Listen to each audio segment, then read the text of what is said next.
G'day, May 40 here. The number one issue in the United States of America is crime. And the number one crime problem in the United States of America is illegal immigration. The southern border is just completely out of control. And what's amazing is that Donald Trump essentially had it under control. Right? He essentially did what everyone said was impossible. He squashed illegal immigration.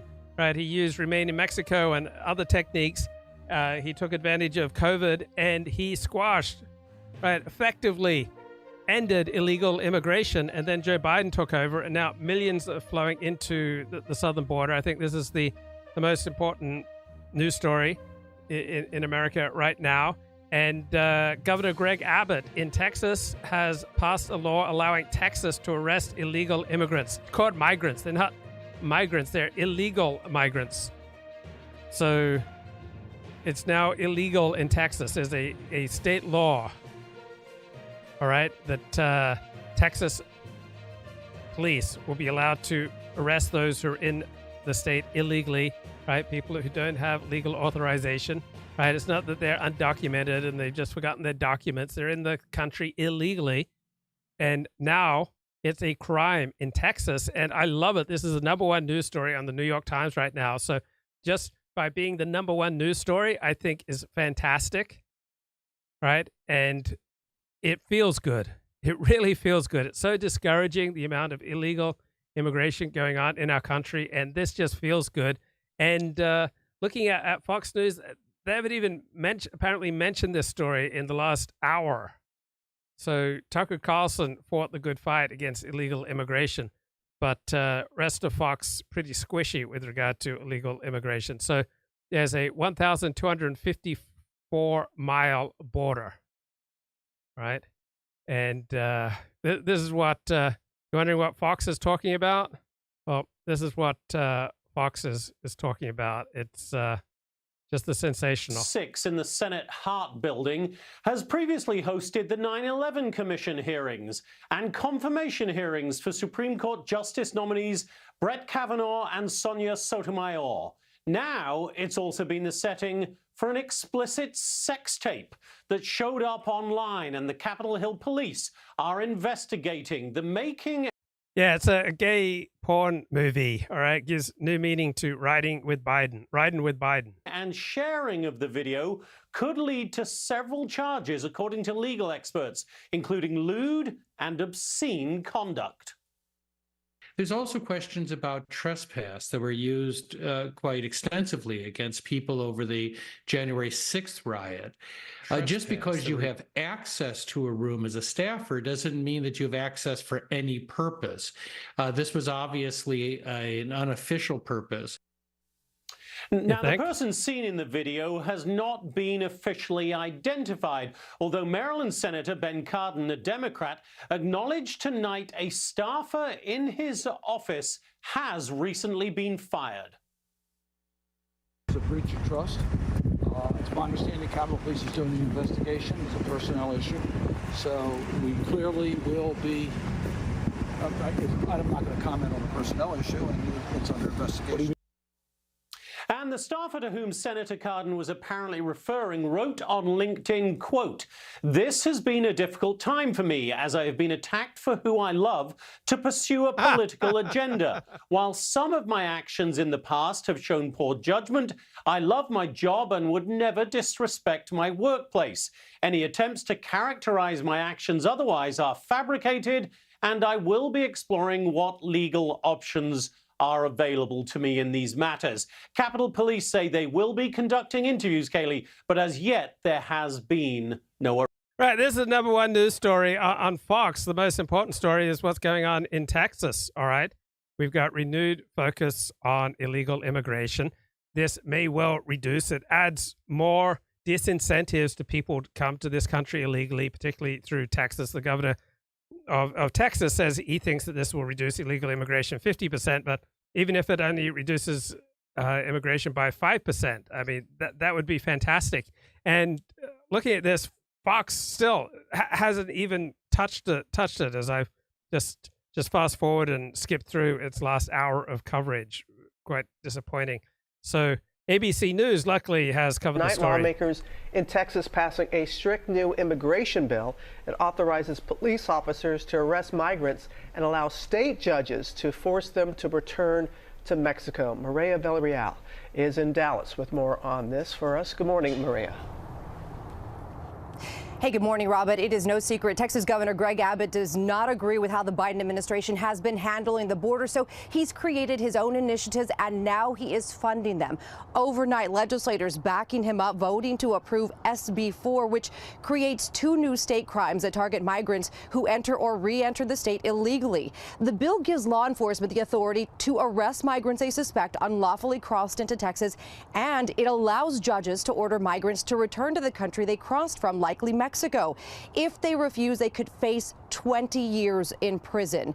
Advocates worry the bill will create widespread racial profiling and also circumvent the asylum-seeking process. Right now, no word yet on when the bill will end up on the governor's desk to be signed, but ACLU is already vowing they will take this to court to try and prevent it from being implemented. Okay, so this ABC News story is way out of date. The governor's already signed it.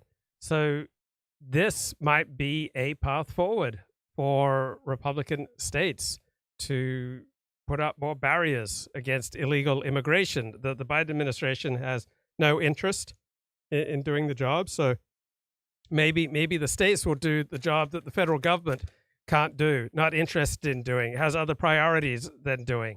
So good for Texas, man. I mean, this is terrific. I just got a 1,254-mile border with Mexico. We've had this massive surge of illegal immigrants, and now this is the most direct step yet taken by Greg Abbott in challenging the Biden administration over federal immigration policy. Right, Biden's deliberate inaction has left Texas to fend for itself, says the governor, and the law takes effect in March, and it could create opportunity for the U.S. Supreme Court to revisit a 2012 case, Arizona versus the United States, that was narrowly decided in favor of the power of the federal government to set immigration policy. But the Biden administration has no interest in protecting our borders. So this is a good step forward. Now, it feels good. What feels good does not necessarily do good. And it's more important to do good than to feel good. But feeling good, maybe doing good here. All right, just making this the #1 news story. And Greg Abbott says we expect a dramatic drop, over 50%, maybe 75%. The people coming over the border illegally will stop entering through the state of Texas. So good effort here by Greg Abbott. It's good to see just new things being tried to try to staunch this flood of illegal immigration. Now, the one downside is that we may miss out on a lot of excellence. Right? Our country might be deprived of the kind of excellence that we saw in response to the Uvalde school shooting. They're saying that he's possibly in the building on the... Shots fired! Get inside! Go, go, go! Shots fired inside the building! There was no question about it. It's gunfire. We need to get in there. In a special investigation with ProPublica and the Texas Tribune. In the immediate aftermath of the shooting, it was clear that something had gone terribly wrong. With firsthand accounts of the response. And honestly, didn't think anybody was in there besides the gunman. The missteps. We couldn't find a way to work together. So has there been a command post set up, and if so, where's it at? That's a negative, sir. Chain of command is everything, and it was not there. And the trauma. Child call 911. The room is full of victims. Understand this is a job we signed up for, but none of us have never been in this type of situation. Now on Frontline, inside the Uvalde response. So this story's got everything, right? You can look at it through a genetic angle. You can look at it through just general incompetence angle. You can look at it through the immigration angle. You can look at it through a Texas angle. Like, why is Texas so incompetent that it's different types of law enforcement don't have a way of communicating with each other when they respond, right? You can look at this as an American problem. Why are we attracting people to our country who are so mediocre? Why are our law enforcement officers so poorly trained? Why do we recruit such mediocre people? Is this primarily genetic, primarily immigration? Is this primarily a Texas thing? Is this primarily a law enforcement problem? Is this primarily a cultural problem? What the heck? What's going on here? This program contains mature content, which may not be suitable for all audiences. Good to know. Discretion is advised. Okay, we'll be discreet here.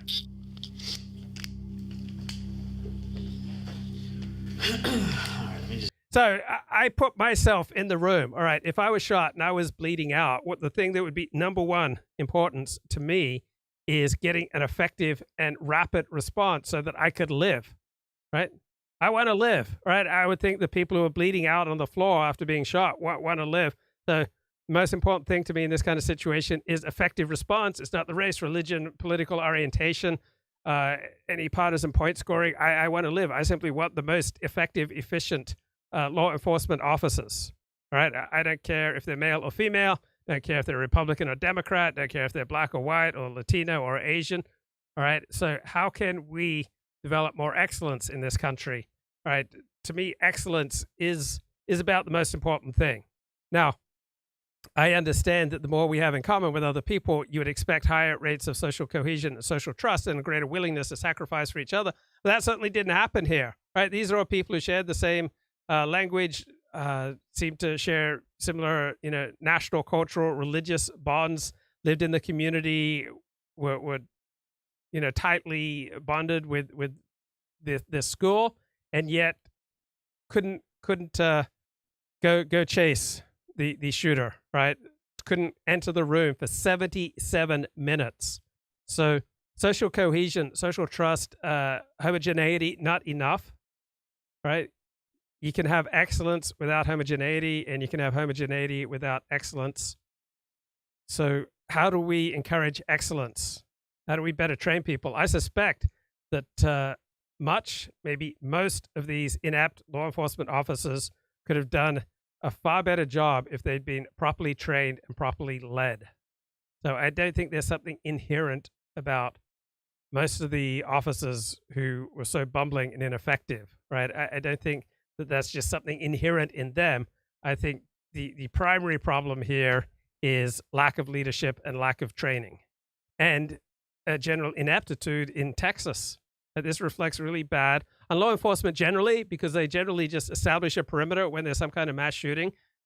It doesn't seem very often that they go directly in to engage the shooter. They just, quote unquote, establish the perimeter, allow the shooter to massacre everyone.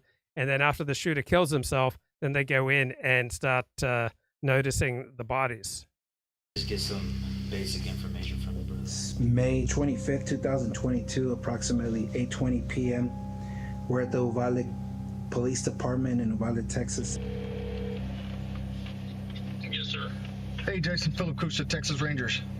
Yes, sir. All right, brother. This is a audio-video interview over the phone. Okay.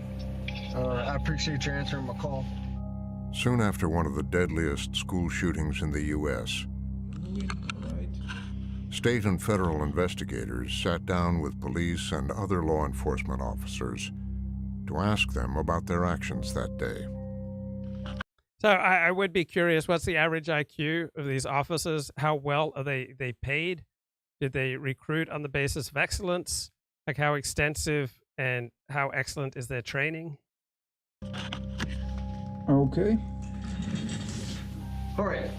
Mr. Brown, the reason why we're here is we are investigating. So I know someone who refers to mediocre services. I got the Hernandez package. All right. So God forbid, Latino does not equate with mediocre service, but there is a thread in, Anglo life and a thread in Latino life and probably a thread in Asian life that produces a lot of mediocre work. And so the poor kids in Uvalde and the dying, dead teachers, unfortunately, they got the Hernandez package, right? So why don't we have excellence in our law enforcement? Why isn't that important to us? I mean, if we simply arrested and punished violent criminals, right, we could drive down our violent crime rate to 10% of what it is now. We could enforce the immigration laws and protect our borders, right? Donald Trump did it in 2020, right? We apparently choose not to. And I'm thinking about that missing soccer team. Was it the Thai boys, all right? Missing soccer team that got rescued in a cave that got rescued, all right? And in Thailand, yeah. And they had that they used the elite Thai military, and the elite Thai military couldn't get it done. So Thailand is a country of approximately 80 million people, and they couldn't 72 million people, and they couldn't rescue their own kids. They had to fly in 2 divers from England to rescue their own kids. So, I mean, that's stunning. A nation of 72 million people can't rescue their own kids. They have to fly in 2 men in the second half of life from England. So how do we develop excellence? All right. And something else that I'm thinking about, what's the best mindset for life? Sometimes you definitely want people to stop, consider, and the liberal left mindset is often a more effective mindset when we're talking about the pursuit of rationality, belief in rationality, the belief in agency. The individual can choose to rise above his circumstances, and doesn't have to be weighed down by contagion of the nonsense around him. There's this reflexive attitude of the liberal left approach to life, all right, that you see dominating the professions. I'm sure that's very effective in some areas, but also in other areas of life, you want people just to charge in and act precognitively, that they react with disgust when kids and teachers are getting mowed down. You want people to just go in at times and get things done before weighing what's the most rational part. So sometimes precognitive functioning, just reacting on basic instinct, is best. So sometimes the liberal left, rational approach is best. Sometimes the more right-wing traditional reactive, coming from blood, soil, traditional allegiances, that's a more effective response.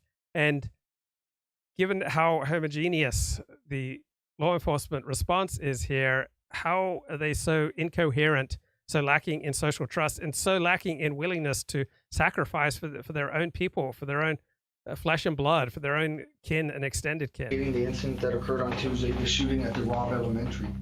Their statements were being gathered as part of the Texas Department of Public Safety's investigation into a chaotic response that took 77 minutes before officers stormed a classroom and killed the gunman. So are most of these law enforcement officers immigrants, children of immigrants? How are they here? Are they here legally? What did we do to allow this mediocrity? Did we encourage this? So generally speaking, Texas Latinos are much higher achieving than California Latinos because Texas has much less welfare available.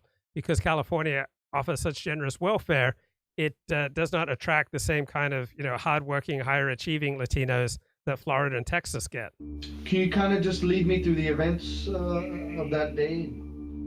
More than a year and a half later, the findings of the investigation have not been made public.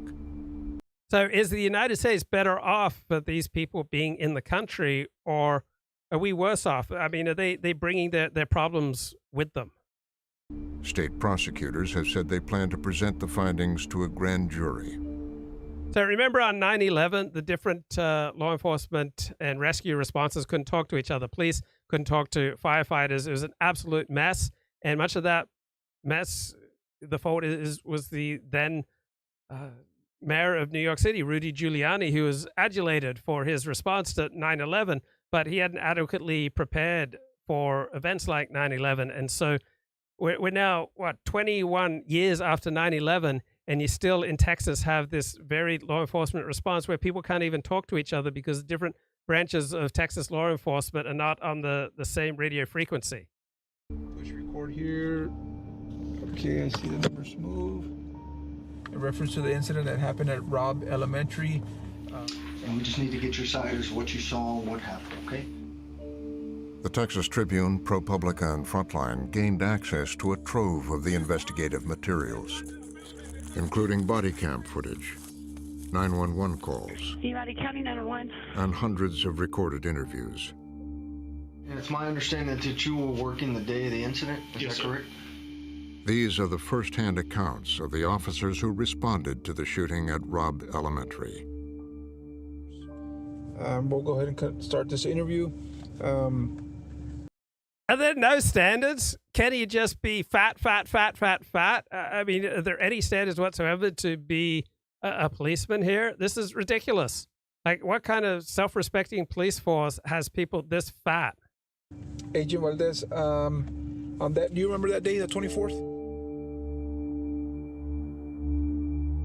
Right. You set a standard, all right, for excellence, or you don't set a standard. And allowing police officers to be this slovenly, this fat, does not exactly inspire confidence, and it does not encourage excellence. 77 minutes it took before they went in. It was an unlocked door. Their excuse was, people killed. They wanted keys. 19 young students. The door was unlocked. The second deadliest school shooting in U.S. history. In the immediate aftermath of the shooting in Uvalde, officers were praised for how they'd responded. Law enforcement officials did what they do. They showed... Right, so instinctive support for the police, or instinctive support for our military, or instinctive support for our president is not necessarily the wisest response. Everybody benefits from accurate criticism. I do, you do, police do, military do, politicians do, religious leaders do, Jews do, blacks do, homosexuals, Anglos, Japanese, Chinese, all right, Nicaraguan Americans, all right, every group benefits from accurate criticism. Amazing courage by running toward gunfire. But quickly, a different story began to emerge. There were growing concerns today about how police responded to the deadly elementary school massacre in Uvalde, Texas.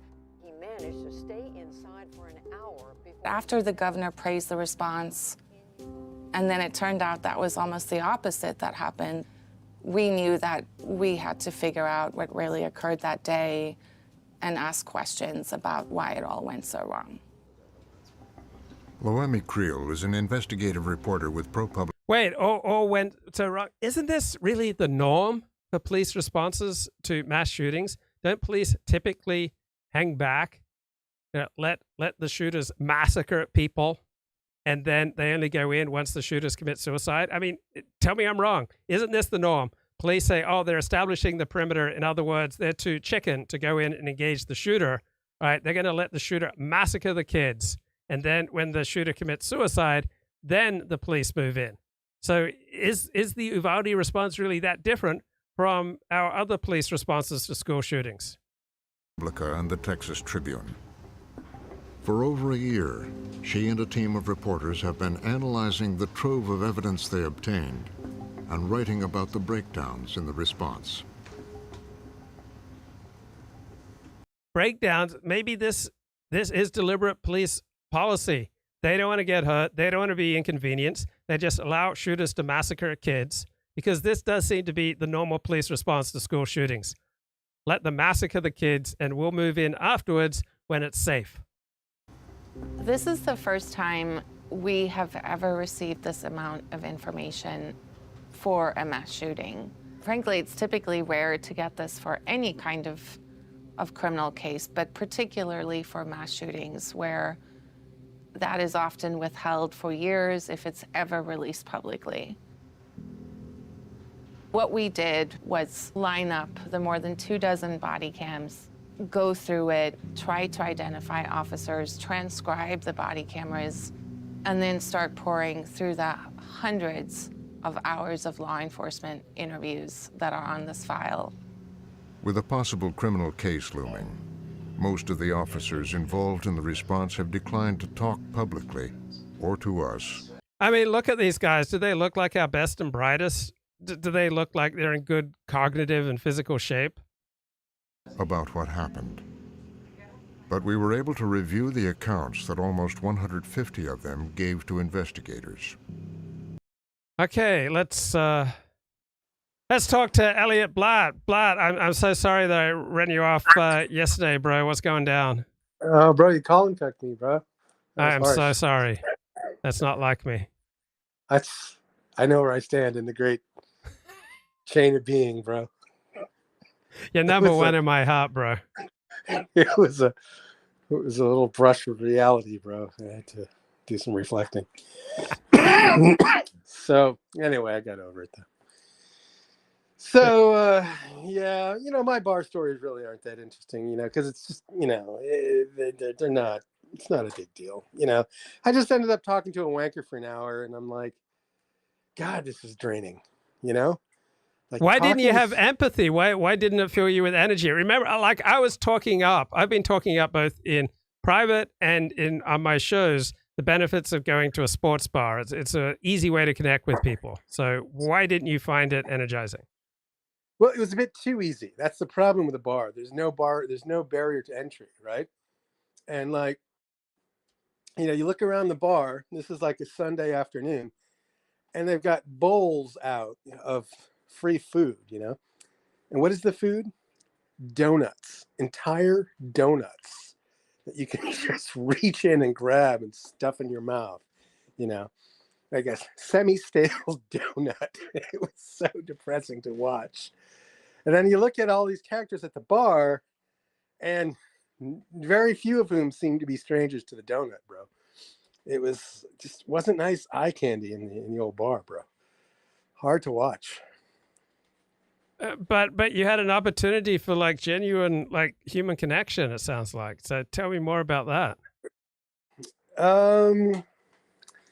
Well, it's not genuine. It's sort of partial human connection. It's sort of very superficial human connection, because it's all mediated through the context of watching the game and, hooting and hollering at the appropriate time and offering your commentary on the game and all this kind of stuff. And then in betwixt all of that, there's these little personal anecdotes that you share with each other.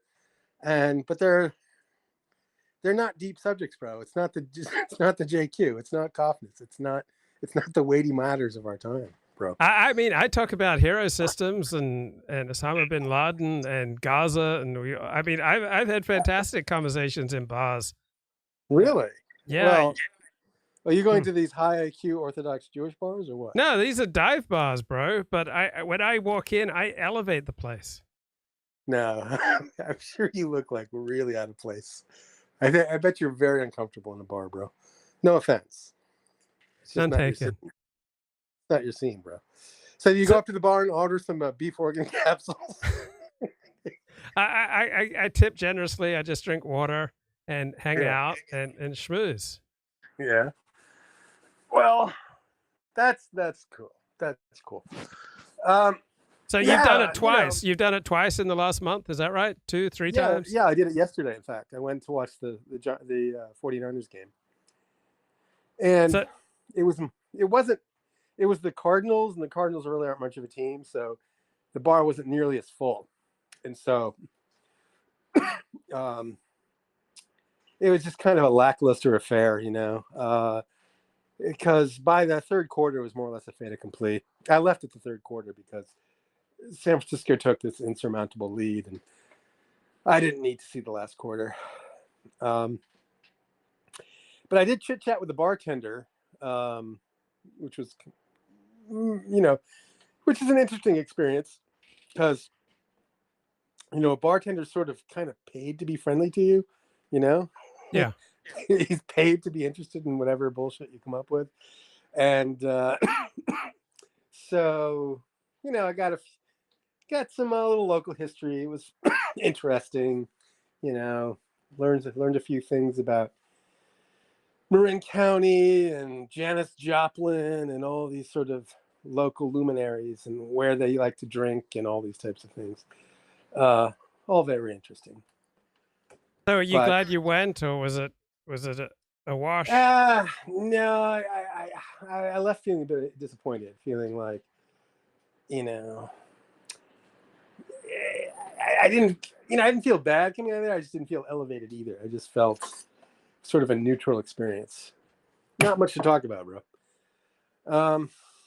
And you've done it several times, and so I was pushing it. Like, I think blokes, if you're lacking human connection, go to a sports bar. It's an easy way to get connected, but it hasn't been working out for you. No, I mean, perhaps I'm choosing the wrong bar. I do like the ambiance of this bar. It's a tiki bar. You know what a tiki bar is? Yes, Polynesian themed. Yeah, exactly. Coconut drinks, umbrellas, maraschino cherries. It's kind of a campy thing, but it's amusing, So I actually kind of like that aspect. And I kind of wish there were more people. There were more people that didn't seem like such losers. They just seemed like dejected losers in this war. And that sort of posture that people have when they're dejected, it's sort of infectious. It's sort of negatively infectious. Yeah. Do you find that to be true?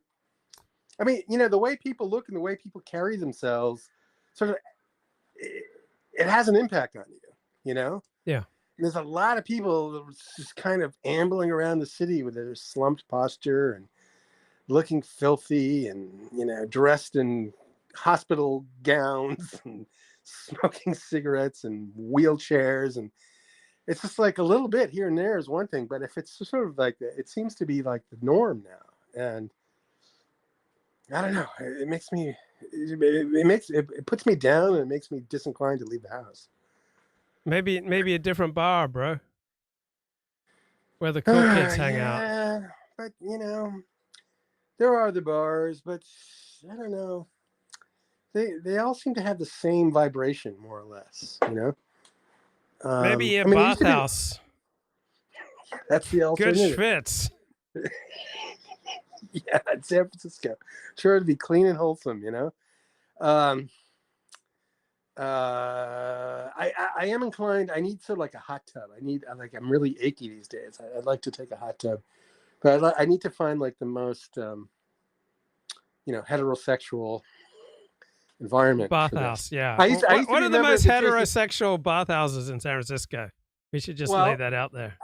I used to be a member of the JCC in San Francisco. Okay.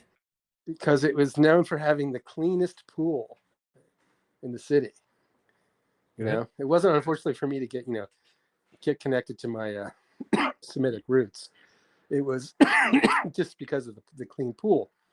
But the problem was any of these public swimming facilities, anytime I go to them, I get the most tenacious, disgusting athlete's feet every time I go.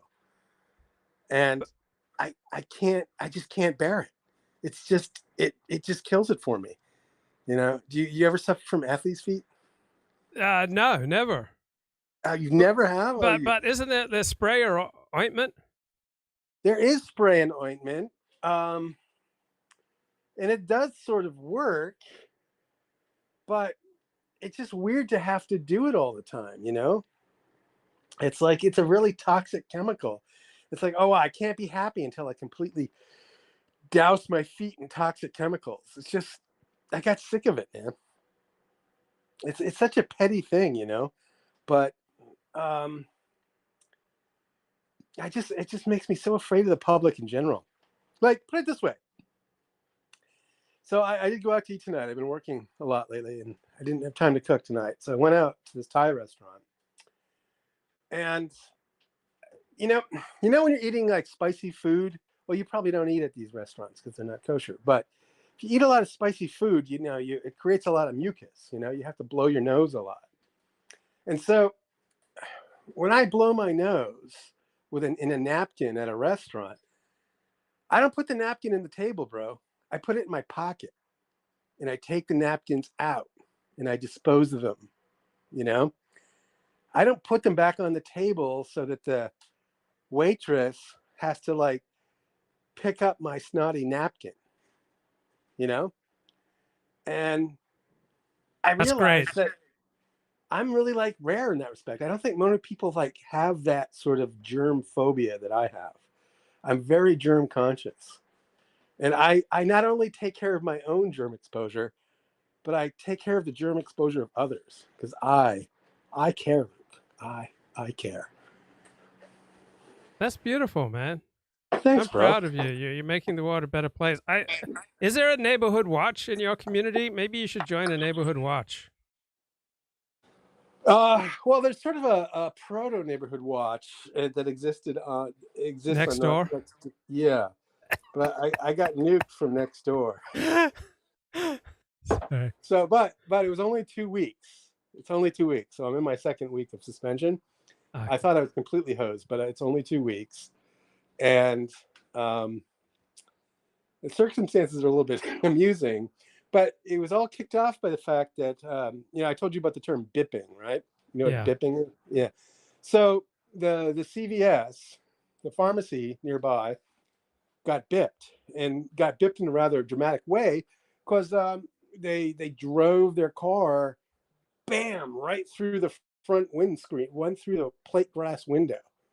That's how they broke in. They just smashed the front of the store and went in and just did a bunch of looting.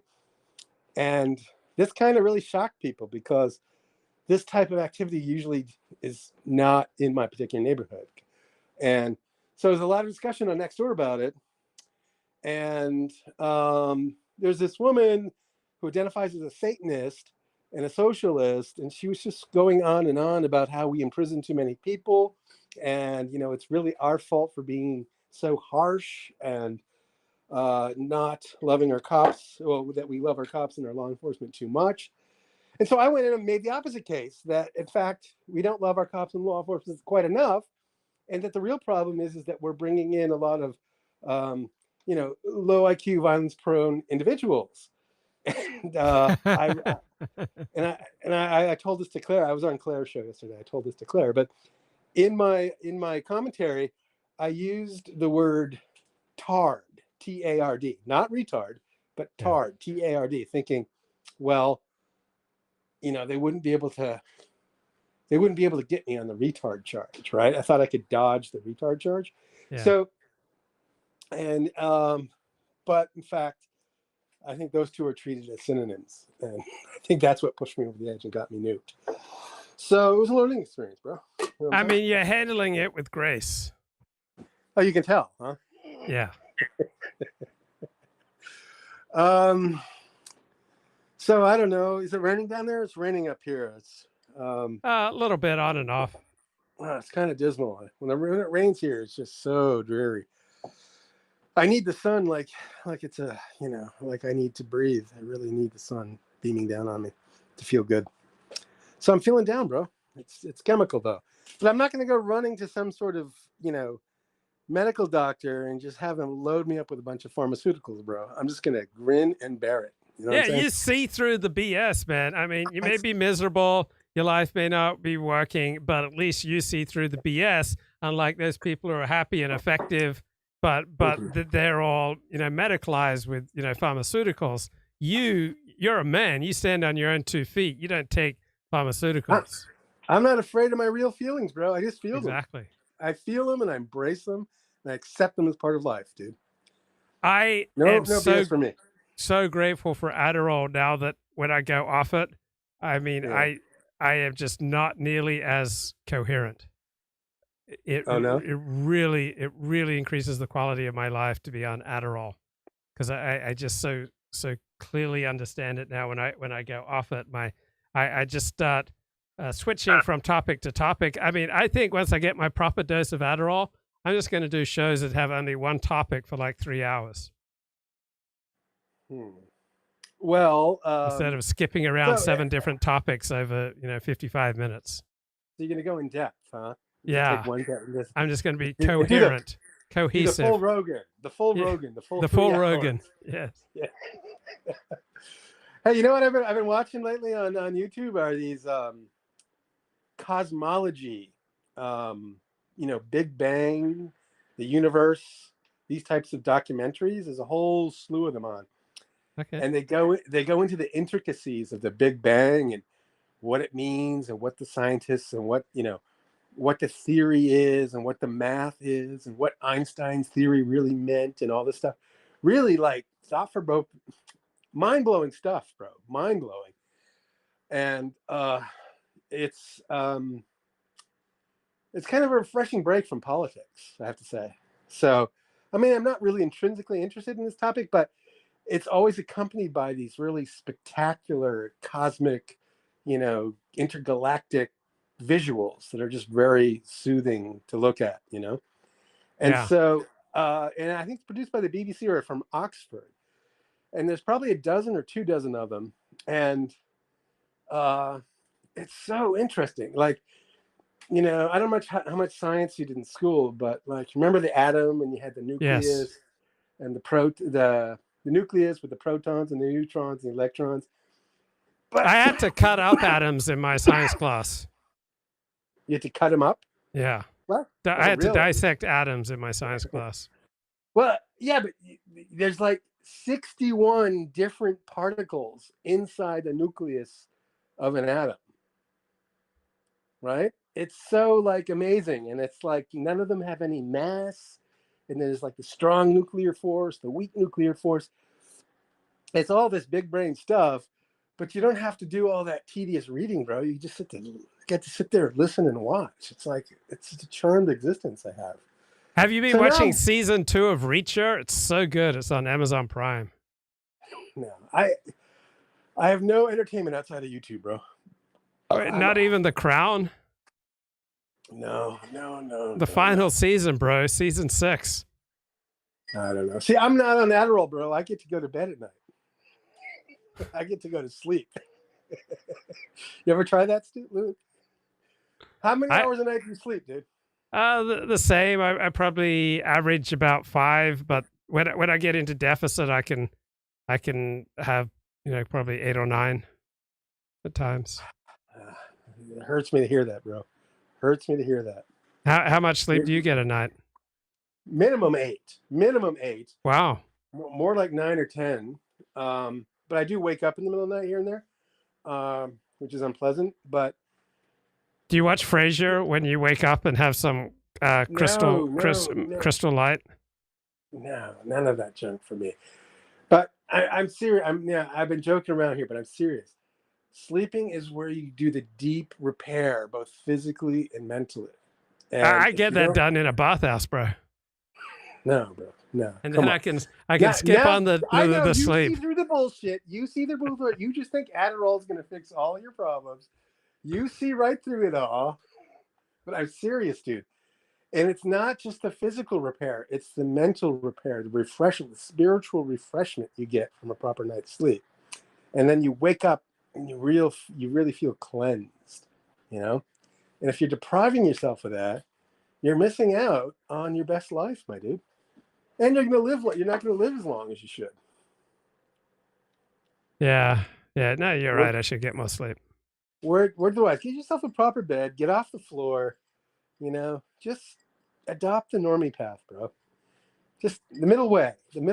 Just moderation and evenness. What you want to do, Luke, is you want to aim for just a few degrees above boring.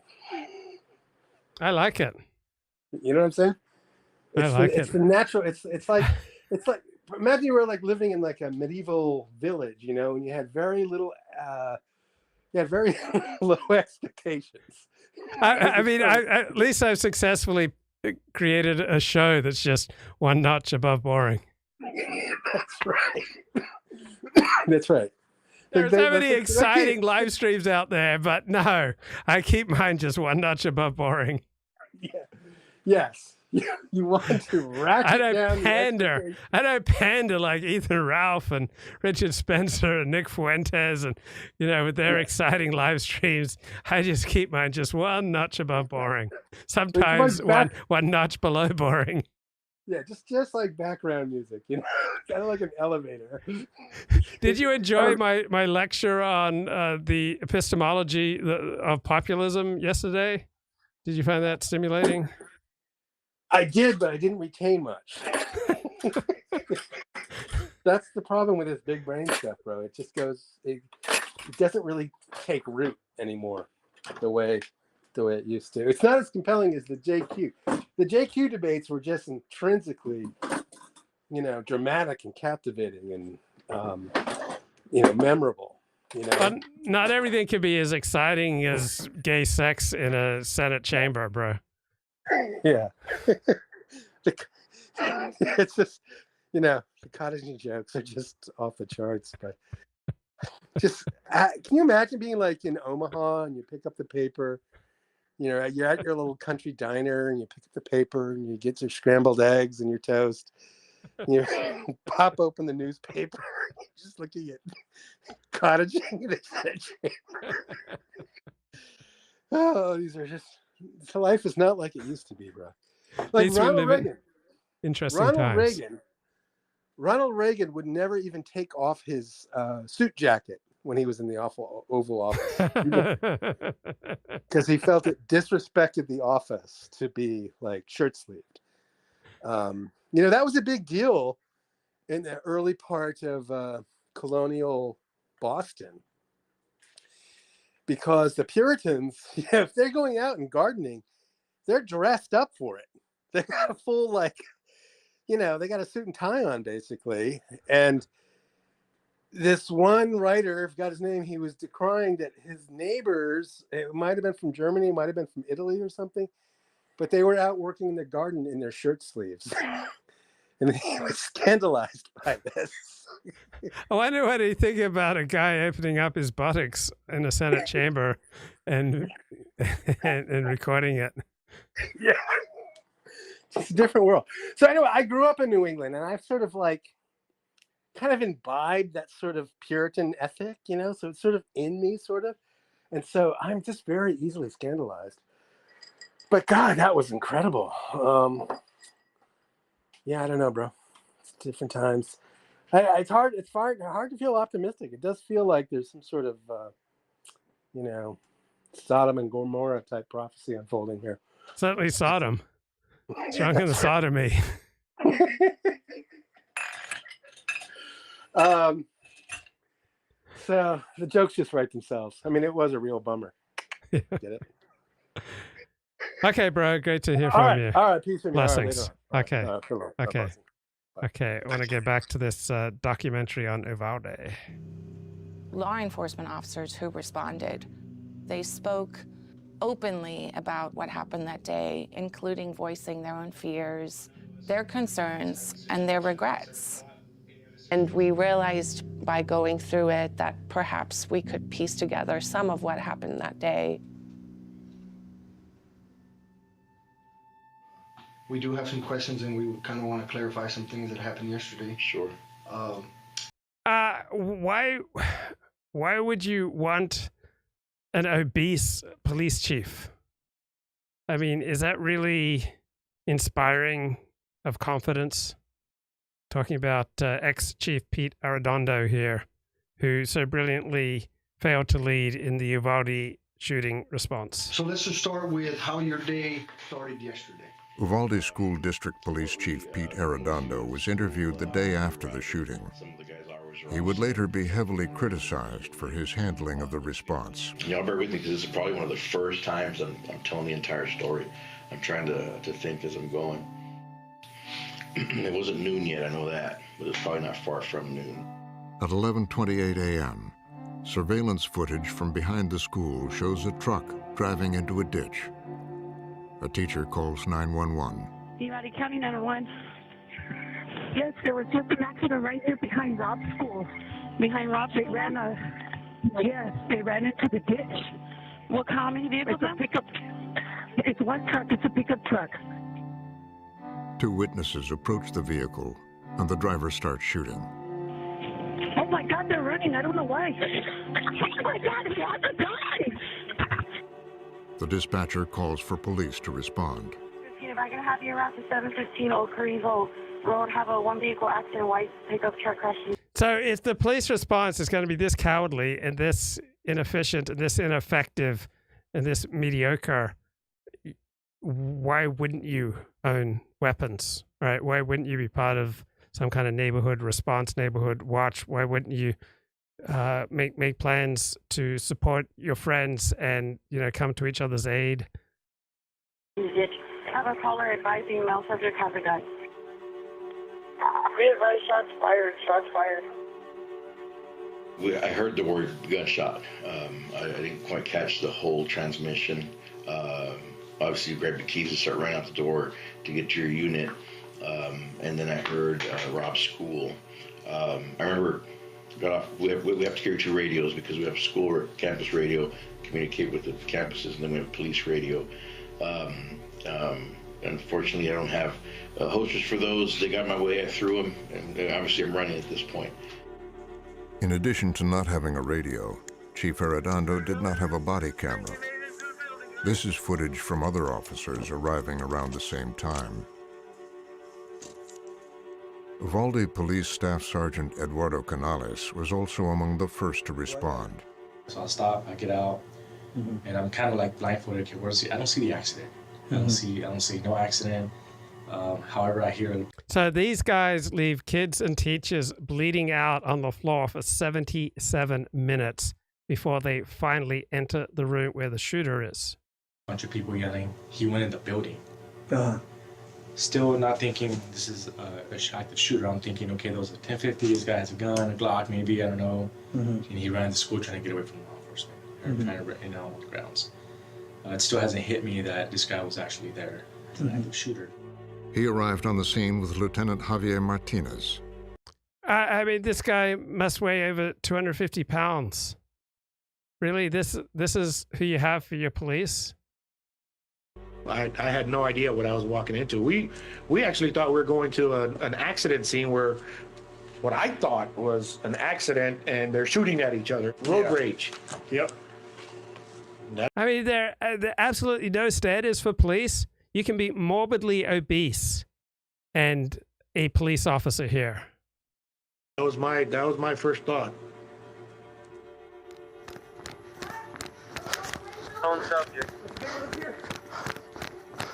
So I was just reading an article in the Washington Post. Americans are getting shorter, steadily getting shorter, more obese and getting shorter. Arriving with Chief Arredondo was Uvalde Police Sergeant Daniel Coronado. Right, they're running, but you know, with that amount of blubber, right, they're going to be absolutely exhausted. His body camera shows the chief running towards the school. Guys, be careful! He might be in that building! We start running and guys, be careful, he might be in that building, meaning police, be careful, you might get hurt. So be very careful about mounting any kind of response to a shooter who is slaughtering kids and teachers. Be very careful because you might get hurt. Kind of towards, I don't know where I was at the time. Okay, Uvalde, they're saying that he's possibly in the building on the... I mean, the poor guy can barely speak because he's so out of breath after running a block. Oh, shots fired! Get inside! Go, go, go! Then I hear a lot of gunfire, and my heart sank because I thought, oh, like, I think he's either engaging officers or he's in the building. Yeah, their heart sank because they were at risk, and so their first thought is not to engage the shooter, but to find safety for themselves. Let the kids and the teachers get slaughtered. Shots fired inside the building, Uvalde! As they get close, they hear the tail end of more than 100 rounds being fired inside the school. As soon as we heard it, we went in. Okay. Like, there was no question about it. We heard it, and I told Javier Martinez, it's gunfire. We need to get in there. Staff Sergeant Canales and other officers rush into the school on the northwest side of the building. Yeah, they go in until there's some danger to themselves, and then they retreat. A surveillance camera shows the officers moving down the hallway toward classrooms 111 and 1. Now, I bet many of these police would be effective and brave if they were properly trained and properly led. And then some of them are just so fat and ineffective and cowardly, they shouldn't even be police officers. 112, where they think the gunfire came from.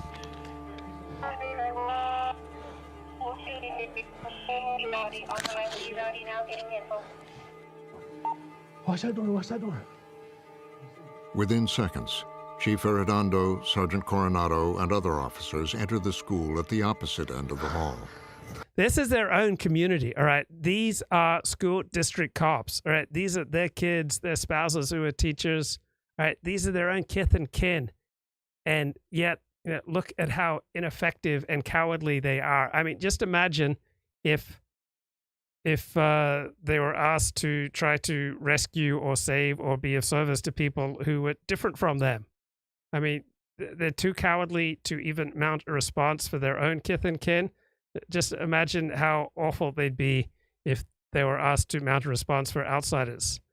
I mean, this is the kind of mediocrity that I expect from Latin American and Mexican police responses. And now we've imported that into the US.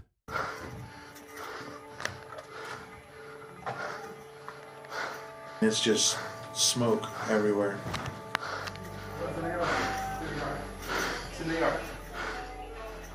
The officers recognize it's an AR-15 style rifle. I was like, okay, well, this is it. I mean, we're probably going to get hit because it's like the way he was shooting was probably going to take all of us out. I looked over and I glanced and I could see the bullet holes all through the walls. I remember the window, and I remember it was pitch black in there. Okay. Like, I could not see inside that. So if you want a safe, cushy job, maybe you shouldn't be a police officer. This is the job you signed up for, right? This is the pledge you took, right? This is the training that you received. This is why you get the privilege of carrying a gun and arresting people, because you're expected to run towards danger and terminate danger, right? And if that's not for you, then go be an insurance agent. That room was pitch black.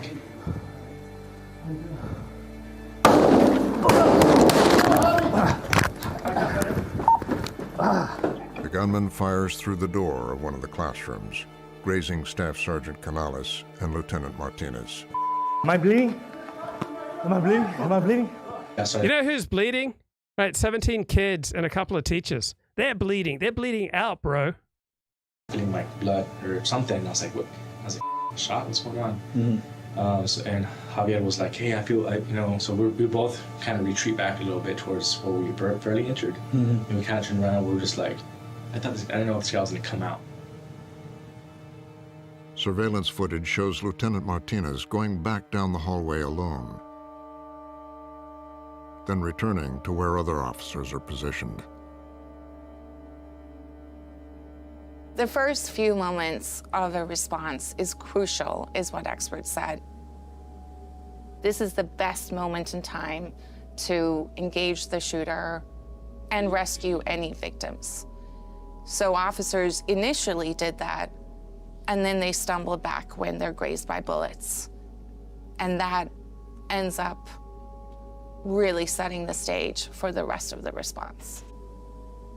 No one tried to go into the room for another 70 minutes. Honestly, didn't. But they do take time to apply hand sanitizer.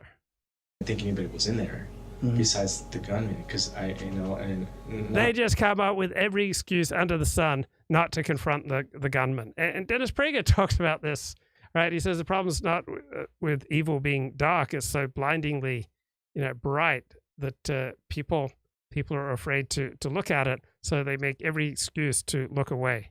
Right? This is their job, to confront evil, and they look away and apply the hand sanitizer. That, I just honestly thought that they were in the cafeteria, because it seemed like all the lights were off, and it seemed like it was really quiet. I didn't hear any screaming, any yelling. I literally didn't hear anything at all. You know, you would think there was, kids would be yelling and screaming. Officers after officers said that because it was so silent, they didn't hear any screams or any indication that a child was inside that wing, that they believed it was empty, even though it was the middle of a school day on one of the last days of the semester. We couldn't hear the kids. We couldn't hear him shooting anybody or anything like that. So I guess that's why they were waiting to make entry, because we didn't know what was going on in there. It was too quiet. I guess in your mind, did you think there was kids in that room? I knew there was a possibility because of school, but I didn't know for sure that there was kids in the room. Like, again, it was really quiet, and I went to middle. And the problem is that this is the typical cop response, right? This isn't an exception, right? This isn't, out of the ordinary. This is the typical cop response. Elementary school, you have your little, your science class where you walk out, or PE, or at different times of the day, and hopefully, other activities. I know it was also the end of the year, so I was like, maybe they're doing something else, not in their classrooms. But that was kind of wishful thinking. Man, that hallway was so quiet after the shots were done. You could literally hear yourself breathing. You didn't hear any kids, you didn't hear any teachers, nothing. I do remember even asking Pete, hey, is this building clear? Is it just maybe 1 or 2 classrooms? And he's like, he said, I do not know, because like I said, you didn't hear anybody. I don't hear any screaming. And usually I would think, you know, I put myself in a position of being that age, I'd probably be like, oh. Yeah, I mean, it's fight or flight. No screaming. Yeah, no screaming, right? Because kids and teachers who are being shot or in danger of being shot are not going to want to draw attention to themselves. No yelling, and it's almost like, okay, maybe this place is empty. Children and teachers are taught to be quiet during an active shooter threat. That is their best defense to stay alive. So what the children and teachers told us and investigators is that they followed that training. So what we found was kind of this incredible contrast. The children and the teachers followed their training, but by following their training and staying quiet, that actually meant that officers thought they weren't there, and it took. So did the cops fail to follow their training? That obviously they've received some training. It's a universal trained response that when there's a school shooting, all right, when civilians are being shot, you go directly after the shooter right away. You don't hang back. That's the protocol that seems to be rarely followed by police. Right? The kids and the teachers follow the protocol, but the cops, right, they know their protocol, but they ignore it because it might place them at risk. Longer for them to help them.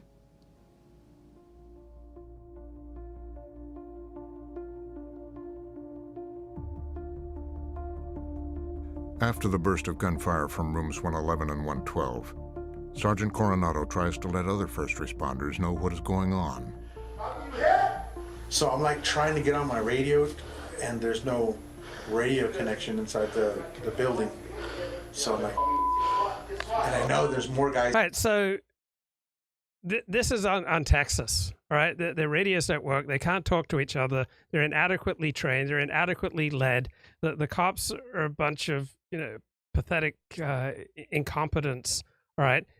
Some of them, I think, with effective training and leadership would be good at their job. But this is primarily on Texas and its various law enforcement agencies that they fail to lead and fail to instruct and fail to train people to be competent. Guys coming.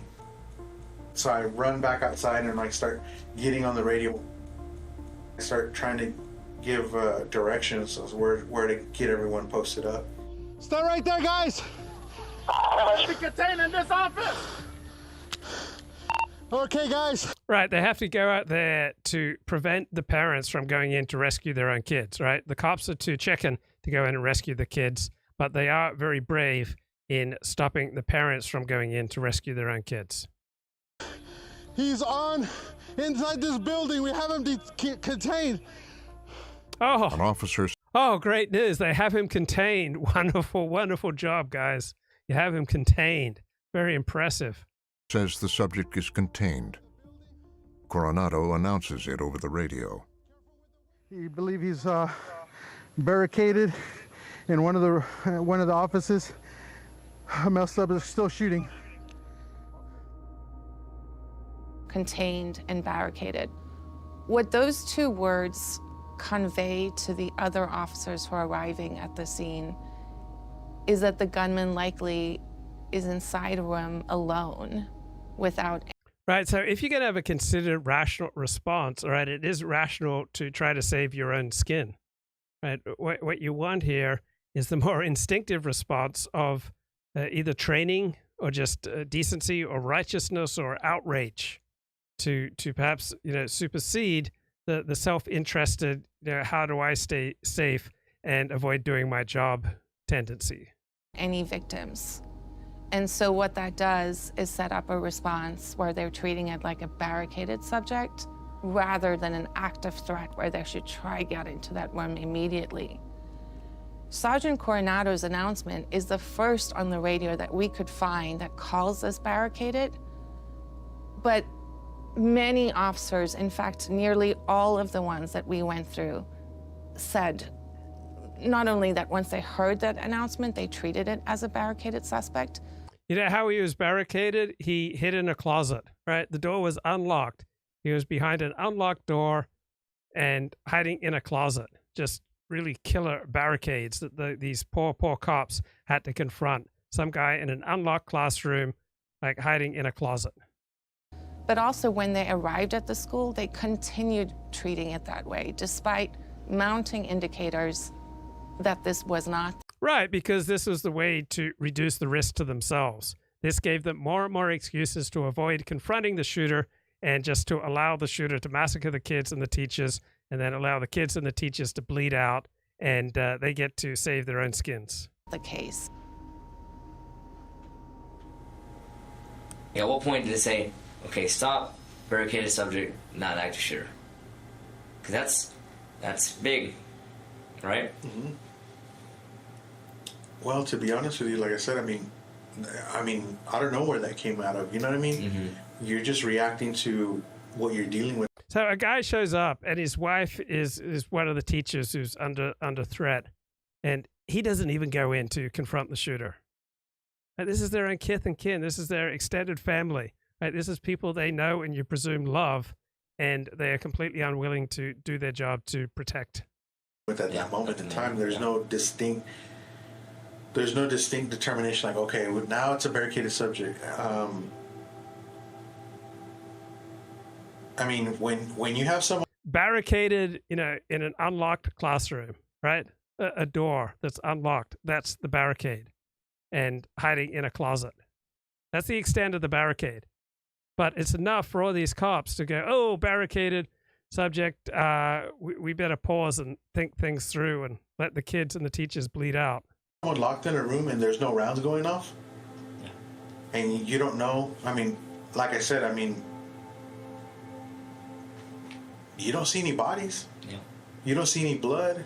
You don't see anybody yelling, screaming for help. Those are motivators for you to say, hey, for sure. Get going, move. But if you don't have that, then slow down. Mm-hmm.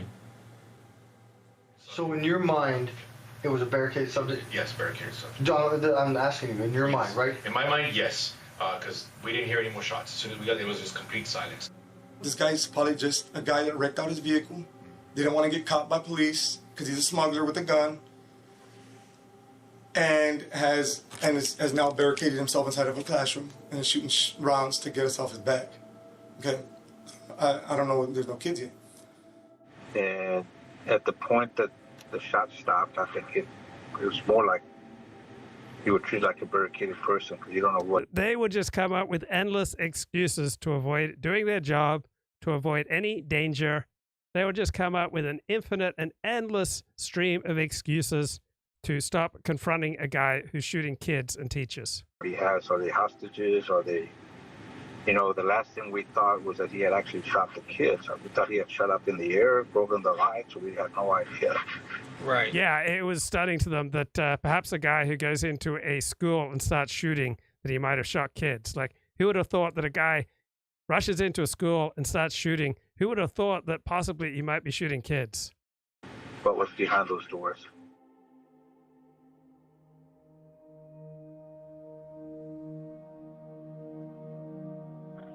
Uvalde County 911. We have an active shooter at Uvalde Elementary of an active shooter.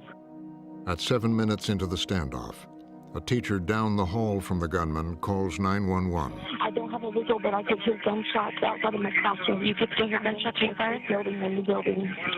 I don't know. There's been a whole lot. And I've got a message from somebody that somebody is shot in another classroom. Somebody is shot in the classroom? Okay, can you tell me if it's a teacher or student? Okay, so 7 minutes in, all right, they've got a 911 call saying that there are people who've been shot in a classroom, right? And the police wait another 70 minutes before going in, right? 7 minutes in, they know that someone's been shot in a classroom, but they wait another 70 minutes before going in because this guy's barricaded behind an unlocked door. Mine and another one. I'm sorry, what? Another classroom. I don't know. Please hurry. Okay, ma'am, what room number? What room number? Can you tell me what room? I'm in room 102. Okay, so it's going to be a classroom? I don't know where he's at right now. I gotta go. I can't let him hear me. Okay, it's okay. It's okay. I understand. Okay, hurry. Okay, now, hurry. Hurry. And the cops wait another 70 minutes, even though they know that he's shot people. At the same time, Chief Arredondo calls into dispatch. Officers at the other end of the hall hold their positions. Not having a radio, I know it's something they call 911, so that there's a recording there. Hey, this is Arredondo. Can you hear me? This is an emergency right now. I'm inside the building with this man. He has an AR-15. He hears about the teacher's call. Right, they're very precise. They know he's got an AR-15. All right, they're very clear on that. Everything else they want to obfuscate to avoid trying to confront a guy with an AR-15. When they finally do confront him, 77 minutes in, one of them gets grazed, right, before they kill him. Right, but they're very clear that he has an AR-15. Aside from that, they just live in all these made-up fantasies about why they should not take action and just let the kids and the teachers bleed out. And that the gunman likely shot a person in one of the classrooms. Is the teacher with him in the classroom? She's in another classroom. So the chief here, all right, about 7, 8, 10 minutes into this, he's notified that the gunman has shot people. And then he waits another 70 minutes before confronting the shooter. Room 102, there's another person possibly shot across from him. They're not sure. Okay, so we have him in a room. He's got an AR-15. He's shot a lot. He's in a room. He hasn't come out yet. We're surrounded, but I don't have a radio with me. So you let all the units know he's going to be in room. Okay, so the shooter's in one of the rooms. What room number, Pete? Yes, he's going to be in room 9, 10, 11, 12. He's either in room 111 or 112. A call goes out for more units to respond. 401 stated he's got the shooter in room 111 or 112. He's going to be armed with a rifle. Repeat, armed with a rifle. He's requesting for SWAT by the funeral home south of the building. But from the footage and audio we've reviewed, no one is told that someone has been shot.